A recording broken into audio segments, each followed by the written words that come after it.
ಚಿಂತಾಮಣಿ ನಗರದ ಬಿವಿಎಂ ಕಲ್ಯಾಣ ಮಂಟಪದಲ್ಲಿ ಶುಕ್ರವಾರ ಹಮ್ಮಿಕೊಂಡಿದ್ದ ಕೆನರಾ ಬ್ಯಾಂಕ್ನಿಂದ 22 ಸ್ವಸಹಾಯ ಸಂಘಗಳಿಗೆ 3 ಕೋಟಿ ಸಾಲ ವಿತರಣಾ ಕಾರ್ಯಕ್ರಮ ಬೆಂಗಳೂರು ವೃತ್ತ ಕಚೇರಿಯ ಮುಖ್ಯ ಪ್ರಧಾನ ವ್ಯವಸ್ಥಾಪಕ ಅರುಣ್ ಕುಮಾರ್ ಮಿಶ್ರಾ ಉದ್ಘಾಟಿಸಿ ಮಾತನಾಡಿದರು.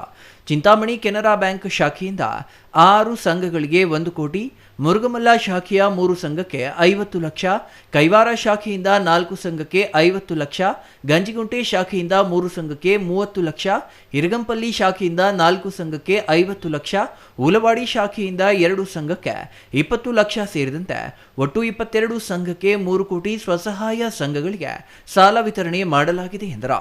ಸಾಮಾನ್ಯವಾಗಿ 10 ರಿಂದ 20 ಸದಸ್ಯರನ್ನು ಹೊಂದಿರುವ ಸಂಘಗಳು ತಮ್ಮ ಆಂತರಿಕ ಸಂಪನ್ಮೂಲಗಳಾದ ಉಳಿತಾಯ ಮತ್ತು ಸಾಲದ ಸೌಲಭ್ಯಗಳನ್ನು ಬಳಸಿಕೊಂಡು ಸ್ವಾವಲಂಬಿಗಳಾಗುತ್ತವೆ. ನಿಯಮಿತ ಸಭೆಗಳು, ನಿಯಮಿತ ಉಳಿತಾಯ, ನಿಯಮಿತ ಆಂತರಿಕ ಸಾಲ, ಸಕಾಲಿಕ ಮರುಪಾವತಿ, ನವೀಕೃತ ಪುಸ್ತಕಗಳನ್ನು ನಿರ್ವಹಿಸುವುದರಿಂದ ಸಂಘಗಳು ಪ್ರಗತಿ ಪಥದಲ್ಲಿ ಸಾಗುತ್ತವೆ ಎಂದರು. ಸಂಘಗಳು ಕೇವಲ ಸಾಲ ನೀಡುವ ವ್ಯವಸ್ಥೆಯಲ್ಲ, ಬದಲಾಗಿ ಆರ್ಥಿಕ ಮತ್ತು ಸಾಮಾಜಿಕ ಸಬಲೀಕರಣದ ಸಾಧನೆಗಳಾಗಿವೆ. ಮಹಿಳೆಯರ ಆರ್ಥಿಕ ಸ್ವಾತಂತ್ರ್ಯವನ್ನು ಉತ್ತೇಜಿಸಿ ಅವರಲ್ಲಿ ಆತ್ಮವಿಶ್ವಾಸವನ್ನು ಮೂಡಿಸುತ್ತವೆ. ಬಡತನ ನಿರ್ಮೂಲನೆಗೆ ಆದಾಯ, ಉತ್ಪನ್ನಗಳ ಚಟುವಟಿಕೆಗಳಿಗೆ ಸಾಲದ ನೆರವು ನೀಡುವ ಮೂಲಕ ಕುಟುಂಬಗಳನ್ನು ಬಡತನದಿಂದ ಮೇಲೆತ್ತಲು ಸಹಾಯ ಮಾಡುತ್ತವೆ ಎಂದರು. ಹಲವಾರು ಪ್ರಶ್ನೆಗಳು ಬರುತ್ತೆ, ನೀವೆಲ್ಲ ಏನೇನು ಪ್ರಾಬ್ಲಮ್ಸ್ ಇರುತ್ತೆ ಅದನ್ನು ನಾವು ಮುಂದಿಡ್ತೀರಾ. ಆವಾಗ ನಿಮ್ಮಲ್ಲಿ ಒಂದು ಸೇವಿಂಗ್ಸನ್ನು ಮಾಡ್ತೀರಾ. ಆಂತರಿಕ ಸಾಲ ನಿಮ್ಮಲ್ಲೇ ನೀವು ಸಾಲ ಮಾಡಿಕೊಂಡು ಅದನ್ನು ಮತ್ತೆ ಮರುಪಾವತಿ ಮಾಡುವಂಥದ್ದು, ಮತ್ತು ಕಡೆಗೆ ಒಬ್ಬೊಬ್ಬರಿಗೂ ಒಂದು KYC ನಿರ್ಮಿತ ಒಂದು ಖಾತೆಯನ್ನು ಓಪನ್ ಮಾಡ್ತೀರಾ ಬ್ಯಾಂಕಲ್ಲಿ. ಇದೆಲ್ಲ ಮಾಡಿದಾಗ ನಿಮ್ಮ ಗುಂಪನ್ನು ರೆಕಗ್ನೈಸ್ ಮಾಡ್ತಾರೆ. ಅದಕ್ಕೆ ಸಾಲದ ಬೆಂಬಲವನ್ನು ಬ್ಯಾಂಕಿನ ಕಡೆಯಿಂದ ಕೊಡೋದಕ್ಕೆ ಯಾವಾಗಲೂ ಇನ್ನೂ ಸುಲಭ ಆಗುತ್ತೆ. ಅದಕ್ಕೆ ಇದನ್ನು ಮಾಡಿರೋದು. ಕೌಶಲ್ಯ ಅಭಿವೃದ್ಧಿಯಿಂದ ಸದಸ್ಯರಿಗೆ ವಿವಿಧ ಕೌಶಲ್ಯ ತರಬೇತಿಗಳನ್ನು ನೀಡುವ ಮೂಲಕ ಉದ್ಯೋಗ ಸೃಷ್ಟಿಗೆ ವೇದಿಕೆಯಾಗುತ್ತವೆ. ಸಾಮಾಜಿಕ ಬಾಂಧವ್ಯ, ಕೌಟುಂಬಿಕ ಹಿಂಸೆ, ಬಾಲ್ಯ ವಿವಾಹ ಮುಂತಾದ ಸಾಮಾಜಿಕ ಸಮಸ್ಯೆಗಳ ವಿರುದ್ಧ ಒಗ್ಗಟ್ಟಾಗಿ ನಿಲ್ಲುವ ಮೂಲಕ ಸಮಾಜದಲ್ಲಿ ಬದಲಾವಣೆ ತರುತ್ತವೆ.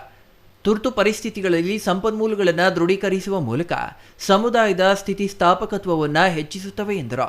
ಚಿಕ್ಕಬಳ್ಳಾಪುರ ಜಿಲ್ಲೆಯ lead bank manager Arun Kumar ಮಾತನಾಡಿ, ಸರ್ಕಾರದಿಂದ ಮಹಿಳೆಯರಿಗೆ ಸಿಗುವ ಸೌಲಭ್ಯಗಳ ಬಗ್ಗೆ ಸಂಪೂರ್ಣ ಮಾಹಿತಿ ನೀಡಿ ಕಳೆದ ವರ್ಷ ಚಿಕ್ಕಬಳ್ಳಾಪುರ ಜಿಲ್ಲೆಯಲ್ಲಿ ಸುಮಾರು 200 ಕೋಟಿ ರೂಪಾಯಿಗಳನ್ನು ರಿಲೀಸ್ ಮಾಡಿದ್ದೇವೆ. ಈ ವರ್ಷ 250 ಕೋಟಿ ರೂಪಾಯಿಗಳ ಗುರಿ ಇದೆ ಎಂದರು. ಬಲವಿದೆ ಅಂತ ಆ ಮಾತಿನ ತತ್ವದ ಮೇಲೆ ನಿಮ್ಮ SHGಗಳು ನಡೆಯೋದು. ನಿಮ್ಮಲ್ಲಿ ಏನು 10 ರಿಂದ 20 ಜನ ಸಮಾನ ಮನಸ್ಕರು ಸೇರಿಕೊಂಡು ಸಣ್ಣ ಸಣ್ಣ ಉಳಿತಾಯದಿಂದ ಶುರು ಮಾಡ್ತೀರಾ ನೀವು. ಅದು ಒಂದು ಹಂತ ಆದಮೇಲೆ ಒಂದು ದೊಡ್ಡ ಮೊತ್ತ ಆಗುತ್ತೆ.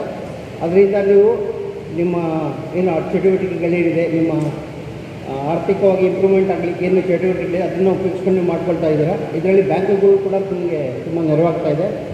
ಕಳೆದ ವರ್ಷ ನಾವು SHG ಸಂಘಗಳಿಗೆ ಸುಮಾರು 200 ಕೋಟಿನ ರಿಲೀಸ್ ಮಾಡಿದ್ದೀವಿ. ನಮ್ಮ ಈ ಚಿಕ್ಕಬಳ್ಳಾಪುರ ಡಿಸ್ಟ್ರಿಕ್ಟ್ನಲ್ಲಿ 200 ಕೋಟಿ ರಿಲೀಸ್ ಆಗಿದೆ. ಈ ವರ್ಷದ ನಮ್ಮ ಟಾರ್ಗೆಟ್ ಬಂದು 250 ಕೋಟಿ ರಿಲೀಸ್ ಮಾಡಬೇಕು ಅಂತ ಇದೆ. Imran Khan, CTV news, Chintamani.